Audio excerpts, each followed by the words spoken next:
let's move forward after the revision about the Hess law of constant heat summation. Now let us understand. Am I audible? Can you hear me well, dear students? Yes, sir. Yes, sir. Thank Yes, you for sir. this. Yes, sir. Yes, Great. sir. Yes, sir. So we want to study about the Hess law of constant heat summation. You can see here we have the heading Hess law of constant heat summation. Constant heat summation means we are adding or we want to add. Summation represents the addition of more than one figures or more than one numbers or more than one quantities or more than one heat values here because it is heat summation. And let us study what does or what is the meaning of Hess law of constant heat summation. We know that enthalpy is a state function. A state function is something that depends upon the initial and final state but does not depend upon the path how the change has been brought about. So the change in enthalpy is independent of the path between the initial and final state. In other words, enthalpy change for the reaction is same whether it occurs in one step or in a series of steps. It means the reaction may take place in one step or more than one step. That is what we call it as a series of steps. So the reaction may occur in one step or more than one step. This may be stated as follow. So let us read what does the Hess law of constant heat summation tells us. If a reaction if a reaction takes place in several steps, then its standard reaction enthalpy is the sum of the standard enthalpies of the intermediate reactions into which the overall reaction may be divided at the same temperature. In other words, my dear students, we can say that the same thing we are going to tell in other words, which I have written with the another pen. If a reaction takes place in one step or more than one step, the change in enthalpy during the single step reaction is equal to the sum of the enthalpies of reactions of all the steps. Now, what does this text tells us? That is what we can understand by one example so that it will be easy for us to understand the meaning of the Hess law of constant heat summation. So let us understand the examples of Hess law of constant heat summation. We have a question.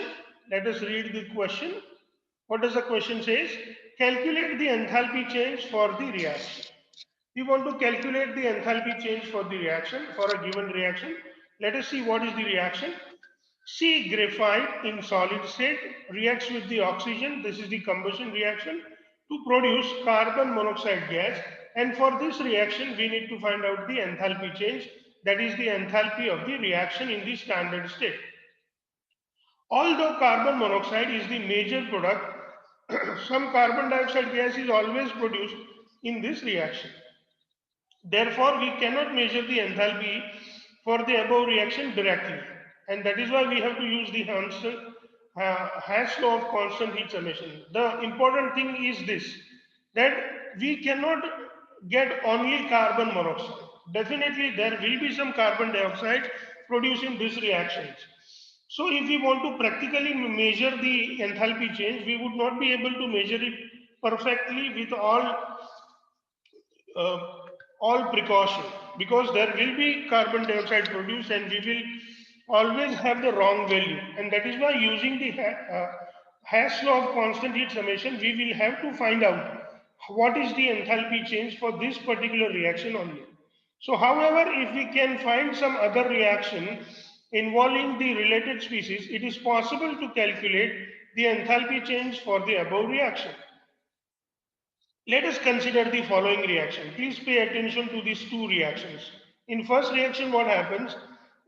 Carbon graphite in solid state reacts with oxygen to produce carbon dioxide gas, and only carbon dioxide gas or production of only carbon dioxide gas is possible with excess amount of oxygen. So we have the data for the enthalpy of the reaction for conversion of carbon to carbon dioxide directly. Even we can convert this carbon monoxide, whatever it is available, by reacting it with the oxygen, we can get carbon dioxide. So that data is available with us because when carbon monoxide reacts with oxygen, only one product carbon dioxide is produced. So now using these two reactions, we can calculate the amount of energy required for this reaction. This reaction is the conversion of carbon by reaction with oxygen into carbon monoxide. So now, my dear students, let me relate these three reactions with each other. See what happens. Suppose we consider this reaction as the main reaction. So this is the main reaction. If we say this is the main reaction. Now the same reaction takes place in single step.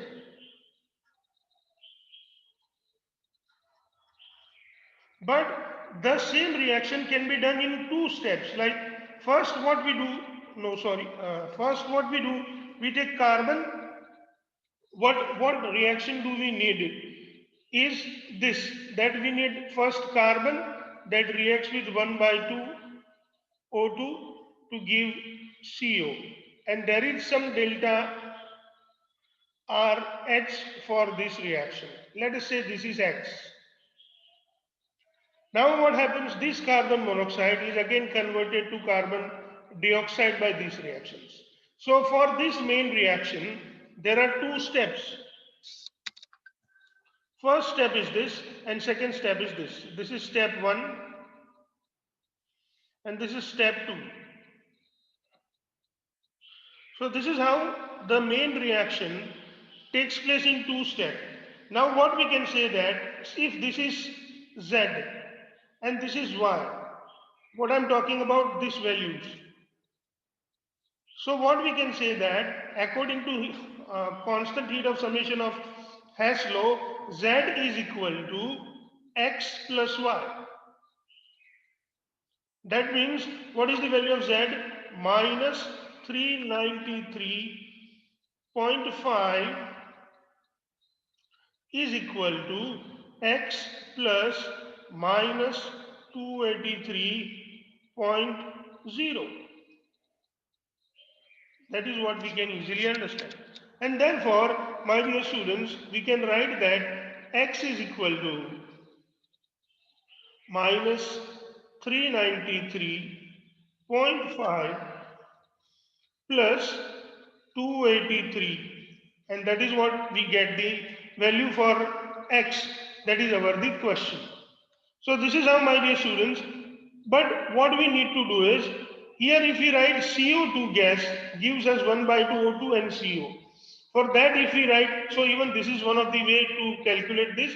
The second way is we write the third, we write, so first way is to calculate X by this way. Now another way we think that if we reverse this reaction, suppose this reaction, if we reverse, what is the value we get to this reaction? If we revert it in this way, we can write delta H for the reaction. CO2 gas that gives 1 by 2 O2 plus CO gas. So this is what it is, the reaction. Now what happens, my dear students? We write these reactions together. C graphite plus O2, it gives CO2, delta H1 for this. CO2 that reverse gives us the 1 by 2 O2 plus CO, we get this value here. Now we add both the reactions. So what happens, you have this, both the side you have CO2, which I have underlined with the green pen. And that is why both the side we remove the CO2 easily. Even we have O2 this side and O2 this side even. So when we have one O2, we remove 1/2 O2 from them. So overall, if we write the reaction, C graphite O2 plus CO2, that gives CO2 gas plus 1 by 2 O2 gas plus CO gas. Removing CO2 from both the side and O2 gas and 1 by 2 O2 from both the side. See, both the side we have these values of O2, we have these values of CO2. We can remove these values. What we get finally is, see, 1 by 2 O2 gas plus 1 by 2 O2 gas, it gives 1 O2 gas, and that is why 1 O2, O2 gas minus 1 by 2 O2 gas, O2 gas minus 1 by 2 O2 gas is 1 by 2 O2 gas. So for this one O2 gas, if you remove 1 by 2 O2 gas, it remains 1 by 2 O2 gas this side. And if you remove this CO2 and this CO2 from both the sides, we will not have CO2 present in these reactions. So finally, the reaction that we get is C graphite plus 1 by 2 O2, that gives us CO. And for this, the reaction is delta H1 plus delta H2. Now here you can see that we have the values of delta H1 and delta H2 given with us. See, this is the value of delta H1, this is the value of delta H2. When we sum them, the same way I have shown you as x plus y and z, and we finally get these answers. So this is how, my dear students, if the data for a particular reaction, practically if it is not possible to find it out, to measure it, we can measure it by using the formula, or we can measure it by using the law which is known as the Hess law of constant heat summation. I hope, my dear students, you understood it now. Let us understand the same for some other example. Mathematical form of Hess law of constant heat summation is this, that delta H of reaction for single step is equal to the sum of the enthalpies of all the reactions or all the steps. So suppose you want to convert A into B. For that, if you have the delta H of reaction is delta RH, then in that case, my dear students, and if the same reaction A is to B is converted via A to C, C to D and D to A, and for this if we have the enthalpy changes like delta H1, delta H2 and delta H3, so for this reaction we can write delta RH is equal to delta RH1 plus delta RH2 plus delta RH3. I hope, my dear students, you have got the exact idea about the Hess law of constant heat summation. If you could not understand anything, you can ask me, or we can move to the next point, that is what it is known as the standard enthalpy of combustion. Dear students, do you have anything to ask about? No, No, sir. No, sir.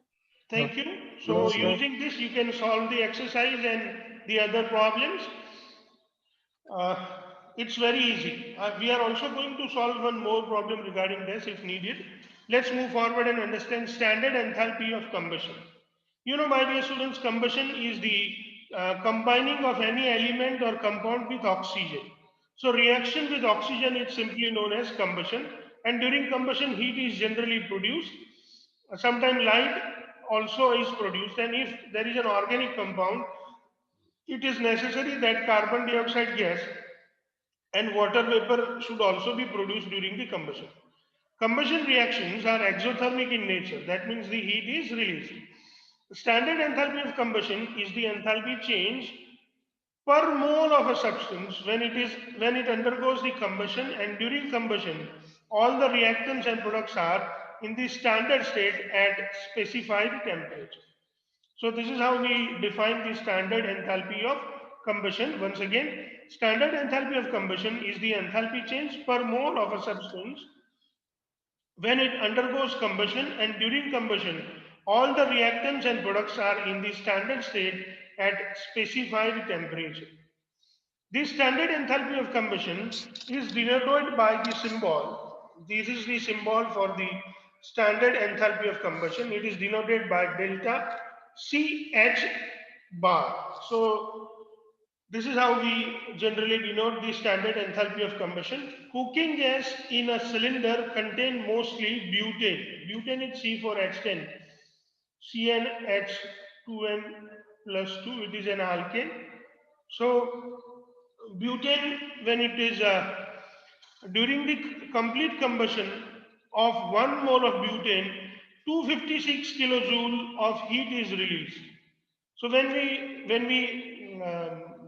combust this butane gas, 1 mole of butane gas, the energy released is 2658. Sorry, I apologize. I made a mistake.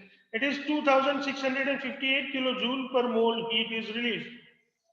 So for that we can write the equation that our butane C4H10 reacts with 13 by 2 O2 gas. It produces 4 moles of carbon dioxide and 5 moles of water, and total energy that has been released is minus 2658 kilojoule per mole. So for 1 mole of butane, this much of energy is released when 1 mole of butane is completely combusted. So this is what it is, the energy for complete combustion. Remember, my dear student, the butane must be completely combusted, and then this, similarly, combustion of glucose. So when we do the combustion of glucose, this is what it is, the reaction that takes place in living beings, and this is how we get the energy in our body. And for 1 mole of glucose, my dear students, for each mole of glucose, we get 2802.0 kilojoule per mole energy for the combustion of 1 mole of glucose. Please remember that this is the energy for the complete combustion of glucose, not the incomplete combustion. So please remember, this is the value for the complete combustion of glucose. All 1 mole of glucose must be combusted during this reaction. Our body get energy from the above reaction. So from the above reaction where glucose is combusted, using this reaction our body get energy. That is what, or in our body itself, this kind of reactions takes place. Now let's move to the next uh, thing. That is what we are going to solve some problem for us. Let's look at the problem, my dear students. Uh, a swimmer coming out of a pool is covered with a film of water weighing about 18 gram. It's not kilogram, it's gram. Weighing about 18 gram. How much heat must be supplied to evaporate this water at 298 Kelvin? Calculate the inter energy of the vaporization at 100 degrees centigrade temperature. We are given that the enthalpy for, or standard enthalpy of vaporization per mole of water at 100 degrees centigrade is 40.66 kilojoule per mole. So now a swimmer, a person, a human being comes out from the water, and there is some water present on his body or her body, and that water is 18 gram water. So we want to vaporize this 18 gram of water from the body of that human being or from the body of this swimmer. To vaporize this 18 gram of water, what is the amount of energy is being required? And for 1 mole of water, the energy has already been given us. So now we can solve this problem. We can represent the process of the evaporation as 1 mole of liquid water vaporizes into 1 mole of water. 1 mole of water for H2O, we can write 2 into H and 1 into O. That is 2 into 1 plus 1 into 16, and we get 18 gram. So my dear students, 1 mole of water weighs 18 gram. That means 18 gram of water is converted to 18 gram of gas or water vapor. So number of moles in 18 gram of H2O is 18 gram plus divided by 18 gram per mole. That is the mass divided by molecular weight. This is the formula to calculate the number of moles. N is equal to. So mass is given 18 gram, molecular weight is 18 gram per mole, and thus the water present is 18 gram, the water present is 1 mole. Now we are all aware that delta H is equal to delta U plus delta N gas RT, and therefore delta U is equal to delta H minus delta N gas RT. Here if we write, so we write delta vapor and internal energy change for vaporization is equal to enthalpy change of vaporization minus P delta V. For P delta V, we easily write delta N gas RT, assuming that steam behaves as an ideal gas. Here we believe or we assume that steam behaves as an ideal gas. Delta vaporization minus delta N gas RT is the value for your delta U vaporization, and that is what it is, 40.66 kilojoule per mole. Here we can see that the number of gaseous moles is 1 this side. Here there is no gas. We know that delta N gas is equal to Np minus Nr. Np is equal to 1 because only 1 mole of gaseous product is produced. So Np is equal to 1 and Nr is equal to 0, and thus delta N gas is equal to 1. So this is how we write the values for delta N gas. Delta N gas we write 1.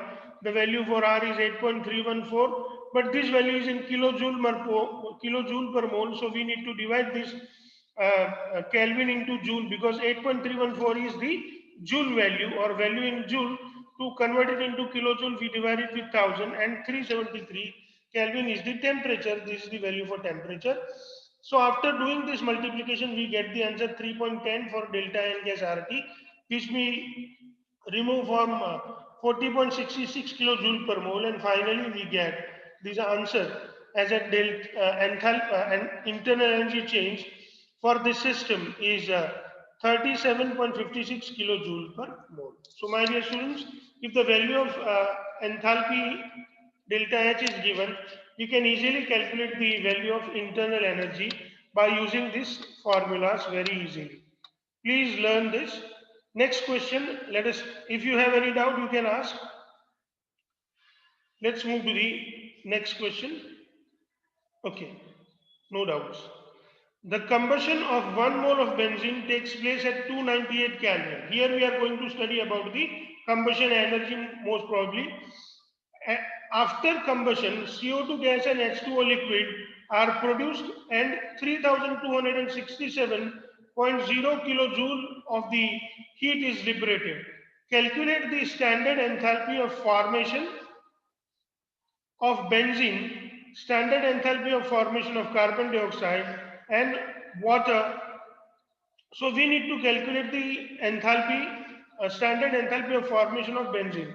This is what our question is, and here these are the data that is provided us, that standard enthalpy of formation of carbon dioxide and water vapor are respectively minus 393.5 kilojoule per mole and minus 285.83 kilojoule per mole respectively. So using this data, my dear students, we want to calculate the enthalpy for the formation of benzene. So now first let us write the data, let us write the values according to the given data. So according to the given data, carbon when reacts with hydrogen, it produces the benzene. We want to find out the delta H for this. So this is what we are understanding data. The enthalpy of combustion of 1 mole of benzene is given already, that when 1 mole of benzene is converted to 6 mole of carbon dioxide and 3 mole of water, we get minus 3267 kilojoule per mole energy.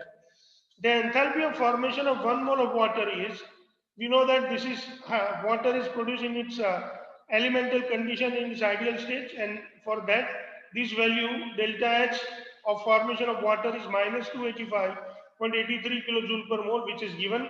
The enthalpy of formation of 1 mole of carbon dioxide, C graphite plus O2, that gives CO2. The enthalpy of formation is minus 393.5 kilojoule per mole, is also given, my dear students, and on the basis of that we want to calculate this. So we want to multiply the equation 4 by 6. Let us do this, my dear students.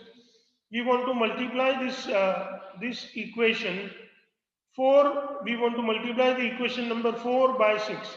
This is what we want to multiply with 6. And when we multiply all this value, we even need to multiply this value. So when we multiply these reactions with 6, we get 6C graphite plus 6O2 plus 6 CO2, and by multiplying this number with 6, that is minus 393.5 multiplied by 6, we finally get the answer minus 2361 kilojoule per mole. Now, my dear students, we write the another equation 3H2 plus 3 by 2 O2. Guess this, it gives 3H2O. For that, my dear students, we want to multiply equation number 3 by 3. So let us look at the equation number 3. This is your equation number 3. We want to multiply this equation, so we'll write 3H2 plus 3 by 2 O2. It gives us 3H2O, and we need to multiply this value even with the 3. So we need to multiply minus 285.83 multiplied by 3. Let us see how we write it. We have written 3H2 plus 3 by 2 O2 it gives us 3H2O, and when we multiply these numbers, we get minus 857.49 kilojoule per mole. Now, if we call it as a H1 and if we call it as a H2, and when we add both the reactions, what we get finally is 6C graphite plus 6O2 plus 15 by 2 O2. Now, how do we get 15 by 2 O2? This 6 is nothing but 12 by 2, and this is 3 by 2. So, when we add both of these values for O2, we get 16 by 2 O2. So, this is 15 by 2 O2. This is 12 by 2 O2 plus 3 by 2 O2. It gives us 15 by 2 O2, and we have 6 CO2 and 3 H2O. So for this reaction, for the formation of the 6 mole of CO2 and 3 mole of H2O, we get the enthalpy of formation minus 2361 plus minus 857.49 kilojoule per mole, and ultimately we get the enthalpy of these reactions. Now we want to reverse these reactions. So we want to reverse this equation number 2. So we have this equation number 2. What is that equation number 2? Let's look at this. This is the equation number 2. We want to reverse it. That means we want to write 6CO2 plus 3H2O. That gives C6H12, C6H6, that is your benzene, plus 15 by 2 O2. So we'll take this reaction and write it, and when we invert this value is going to be positive because we are writing, or we are going to write the reverse reactions. So let us write the reactions in the reverse manner. We'll write the equation number 2 in the reverse manner. So we can see here that 6CO2 plus 3H2O, that gives us C6H6 plus 15 by 2 O2. Here there was a negative sign which has been turned out to be positive. Now we want to add the equation number 5 and equation number 4. We have this equation number 5. What is the equation number 5? Is the production of benzene. What is the equation number 4? Is from carbon and 6 O2, we produce 6 CO2 and 3 H2O. So we can easily remove this 6 CO2 and 6 CO2 by adding both this reaction because they are available in opposite sides. Same way here also the 3H2 is at reactant side and here 3H2O is in product side. This 50H2O here it is in product side and here 15 by 2 H2O is in reactant side. And finally what do we have is this 6C graphite plus 3H2, it gives C6H6. And for this reaction, delta H formation is the addition of these two numbers. You can see that. So we add both these numbers because it is the addition of the enthalpy of reaction for both the steps. And by adding this reaction, we finally get 48.51 kilojoule per mole. So this is how, my dear students, using the Hess law of constant heat summation, we can do all these calculations and we can manipulate the various reactions in such a way that we get the desired calculation or desired amount of heat which we want to calculate. So my dear students, today we have studied about the Hess law of constant heat summation, and the Hess law of constant heat summation tells us that if a reaction takes place in one step or more than one step, if a reaction takes place in one step or more than one step, the total enthalpy change during the single step reaction is equal to the sum of the enthalpies of the reactions of all the steps. We can even say it in the different manner that if a reaction takes place in a several step, then its standard enthalpy or standard reaction enthalpy is the sum of the standard enthalpies of all the intermediate reactions into which overall reaction may be divided at the same temperature and pressure. And this way, my dear students, we can calculate the uh, reaction or reaction enthalpy of reaction for C graphite 1 by 2 O2 plus that gives CO. This reaction is not possible alone. There must be some carbon dioxide produced in this reaction, but by using the Hess law of constant heat summation, we can calculate the heat of the reactions for such a reactions which are not practically possible to find out their values. If a reaction takes place in a single step, that is going from A to B, and if it goes in step 1 from A to C, then from C to D, and then from D to B, then the enthalpy change for this first reaction A to B directly is equal to the enthalpy change of A to C plus enthalpy change of C to D plus enthalpy change of